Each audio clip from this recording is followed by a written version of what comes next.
The highway, which is home to Kadooment, renamed in honor of an iconic Road March king. The search for an American couple missing at sea to be called off tomorrow evening. And in sports, the Aussies steamrolled the Kiwis in another dominant World Cup display. Broadcasting from our studios in the Pine St. Michael, this is CBC Newsnight, starting now.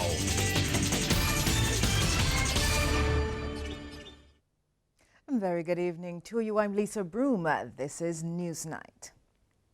In our top story tonight, the Spring Garden Highway is now a thing of the past. The mighty Griner Highway was officially renamed just moments ago, and we'll have the details to that story for you a little bit later on in the news.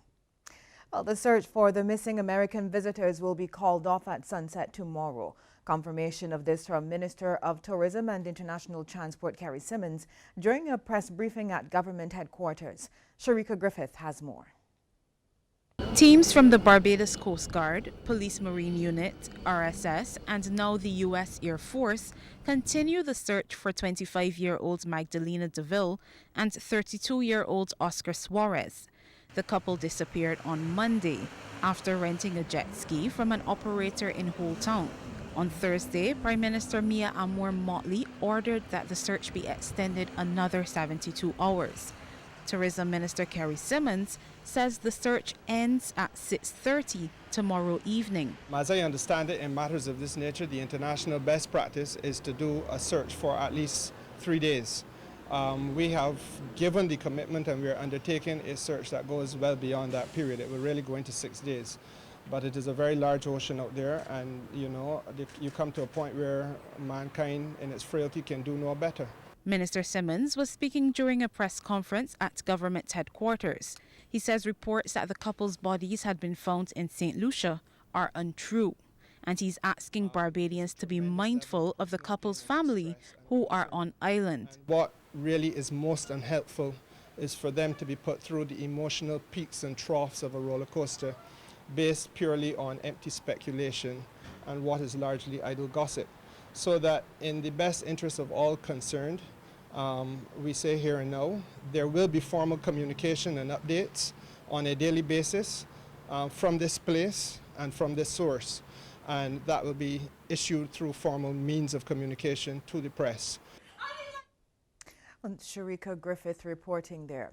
Well, residents of Atlantic Shores are singing the praises of Representative Ralph Thorne for a swift intervention after they aired their grievances about flow erecting equipment on the iconic Gordon's Lighthouse. Shane Jones has more. After protesting on social media for the telecommunications company's equipment to be removed from the lighthouse because they believed it defaced and devalued the tourist attraction, the residents are now smiling.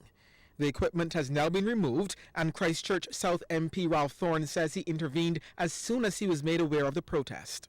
I met with them and told them that we should have a meeting with Port Authority, and I want to commend the officials of Port Authority. Immediately they responded. They gave us a meeting within a matter of days, and we discussed it very, very civilly. I want to say that this is an example of how we should resolve differences. All differences don't have to turn into conflict.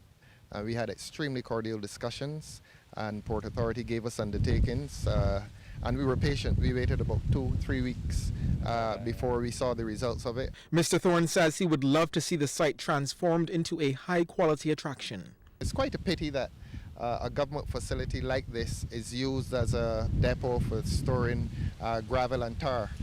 We'd like to see it transformed into an area that the residents can recreate in, and all of Barbados and tourists as well. Atlantic Shores resident Gabriel Varvaro agrees and already has some ideas for the spot. I think this is a very beautiful spot. There were some big trees here behind the wall, and they cleared that when they finished all the renovation to open like a window to the sea.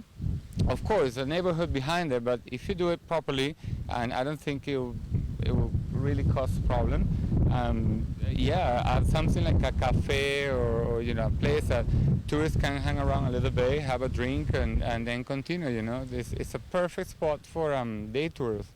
Well, the CBC held its second marketplace event earlier today, and from all the reports, this time around was another success. There were clothes and food in abundance in the car park here at the CBC today as buyers turned out to see what deals they could get from the many vendors on hand. Among the normal offerings of food and plants, there were the unusual items, like Lisa Frederick's decorative gel candles. She thinks events like the CBC Marketplace are very useful. It's mostly about networking and marketing. So the more people that I'm exposed to, the more people who would see my product, they would take a flyer, they would go home, they would consult somebody that they love and be like, okay, this is something that I want. So for me, it's more exposure than anything else. For Cynthia Dawson, CEO of Avenue 101 Lifestyle RX, this line of herbal teas, made in England with Caribbean-sourced ingredients, is usually popular at these types of events. More people are looking for something, especially like trying to ease off of these sodas. And the same thing goes to transitioning to trying to drink bottled water or water, even if you flavor it with a piece of cucumber, or you can always flavor your water with a tea bag. And you can use these as a cold brew as well. Jacqueline of Valerial Vintage Wines was showcasing the family-made line. It uses all local fruits, and they're making strides in the local markets. We have actually tried to make a niche into the hotels. I've approached some hotels and they're very responsive to them. So that was a good, getting your foot into the hotels.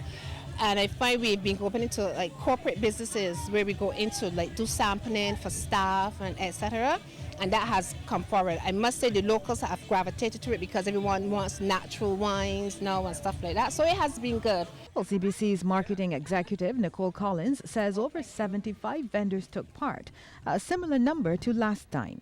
We understand the times that we are operating within, and as a company working within the community and being a stakeholder with and seeing persons being retrenched and so forth, we see it as an opportunity to give small business persons the opportunity to come out and make additional income. The next CBC Marketplace will be in September. The importance of a solid Barbados building code has again raised its head. This time it's coming from Permanent Secretary in the Ministry of Small Business, Entrepreneurship and Commerce, Patrick McCaskey. He says the economic value of the construction sector must be placed on a strong footing, and the legislative framework for the code is critical. As a result of most natural disasters. Further, it must be noted that in the absence of an acute awareness to always be prepared, as your team suggests, challenges associated with business continuity can be a costly outcome. Mr. McCaskey was speaking during the first Williams Industries Builders and Homeowners Showcase at Sky Mall today. The event was the brainchild of Everick Eastman, the operations director of NSR Limited. Over 30 companies in the industry had a range of products and services on display. Director at Williams Industries, Mark Roach, says the Always Be Prepared showcase displayed those critical elements in the event of a disaster as we are in the midst of the hurricane season. He says Williams Industries remains committed to the people of Barbados. Serious about this means also being committed to our staff and to Barbadians in general. And I would not want to miss this opportunity to remind everyone that hundreds of our staff are shareholders in this business. This commitment has been one of the key reasons that we remain focused on reducing the Barbados oil import bill as quickly as possible. And we intend that once we can get the necessary licenses, we will make it possible for all Barbadians to invest in locally owned alternative energy business until Barbados is 100% powered by alternative energy.